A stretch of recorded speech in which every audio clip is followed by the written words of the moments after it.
Morning. Today's not as sunny as it was yesterday, so we're back inside. So let's get started with our word problem. Go ahead and set up your problem, and then we'll get started. So today's problem is this. Keon has 32 straws. He uses 11 straws for a project. How many straws does he have left? So what we're going to do is we're going to circle our numbers. We're going to circle the 32 and the 11 and go ahead and cross off our C.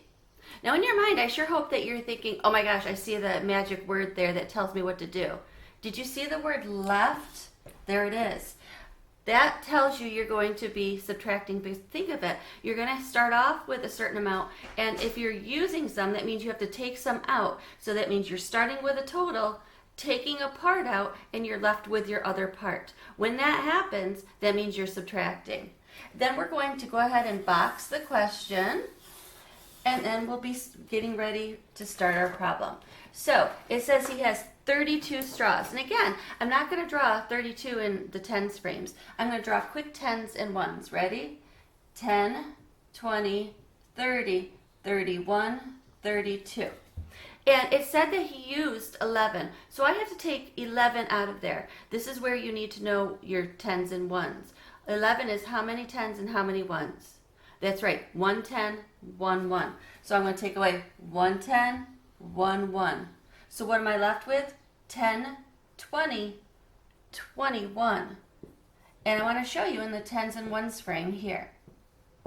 So again, I'm left with 2 tens and 1 1. Now what we're going to do is we're going to move this into our number bond. So we said that he had 32 straws, right? And we know that he used 11 of them. We're going to make that a U for used. So we're trying to figure out this number. So my question is, do we punch 32 and count backwards 11? No. Do we punch 11 and count up to 32? No. What we're going to do is we're going to visualize that hundreds chart. And what we're going to do is we're going to flip it around here so that you can use it. Now, we are going to start with the number 32. Remember, when we're using tens, we're either going to be jumping forward 10, or I should say down 10, or up 10. In this case, we're subtracting, so we're going to go up 10, and when you count backwards, you have to actually go backwards. So what we're going to do is we're going to subtract 11. So we're here at 32, we're going to go 10, 11. Did that come out to the same answer we came up with up here? Yes, it did. So our answer is 21. That's how many he has left. So we're going to put the 21 here. Now, we're going to do our number sentence. Now, don't forget our number sentence, we're going to kind of do it a couple different ways here. So we're going to start off by saying 32 minus 11 equals something. So what we're going to do is we're going to rewrite the problem. We're going to say 32 minus 11. And I'm going to put my line down the middle. Because now what we're going to do is we're going to turn it into two smaller problems. We're going to do our ones first, and then we're going to do our tens. What is 2 minus 1? Well, if I have 2 and I take 1 away, I'm left with 1. So we have 1 1 left. What is 3 minus 1, or 1 less than 3? 3 minus 1 is 2. Did we come up with the same answer? Yes, we did. So our answer is 21. And last, we have to make the statement. So the question was, how many straws does he have left? We're going to say he has 21, put the box around it, straws left. And then I'm going to put it in my final box and go ahead and cross that off. Remember, and I know I say this all the time, remember, put these in as you go, not ahead of time. And make sure you go ahead and use your picture here to help you with your number bond and your number sentence. What we're going to do in part 2 is do a little skip counting. And what we're going to do is we're going to skip count past 100, and we're going to be doing tens and fives. So the first thing I want us to do is count by tens together. You ready? 10, 20, 30, 40, 50, 60, 70, 80, 90, 100. But where do we go from there?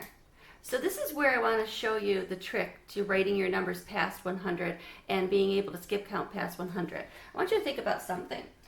I have my tens and ones frame here, okay? And what we do is we write the number of tens and the number of ones we have. So let's think about it. The number 10.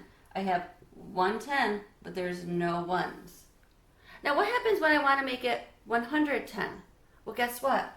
I have now a hundreds section. So I have hundreds, tens, and ones. So if I want to make it 110, how many hundreds are there? I said 110. So it's 100, 110, and no ones. And guess what? That's exactly how you write it. It's 1, 1, 0. So we have our 100 here, but guess what? The 10 doesn't change. All we're doing is repeating all of this, but putting the 1 in front of it because we have 100, in this case 110, and no ones. So if I wanted to keep going, 120, 130. Check that out. None of these numbers change.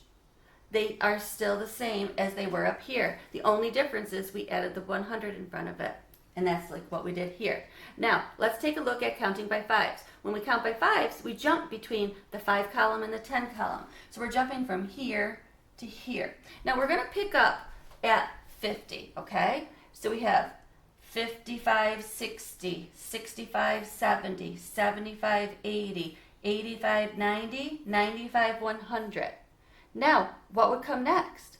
Well, we'd be in this column here, and I want you to think about it. It's like starting all over here, but we have 100 in front of it. So let's stop and think what that number looks like. 105 is what we're going to be writing. And listen to it, 105. I have 100. How many tens are in the number 5? None. So there's no tens, but there's 5 ones. So look how I'm going to write that. 105. And then we have 110. Well, what comes next? So we have 5, 10, 15. So again, 115. The 15 doesn't change. Just like 120. Our next one's going to be 125. Again, the 25 doesn't change. 130. So all you're doing is adding your 1 in front of the way you would write your numbers up here. And it keeps going. So if you can skip count by tens up to 100, you can skip count by tens going a lot farther than that, and same thing with fives. So remember, you're only going to be adding the digit for the 100, and then you write the number as you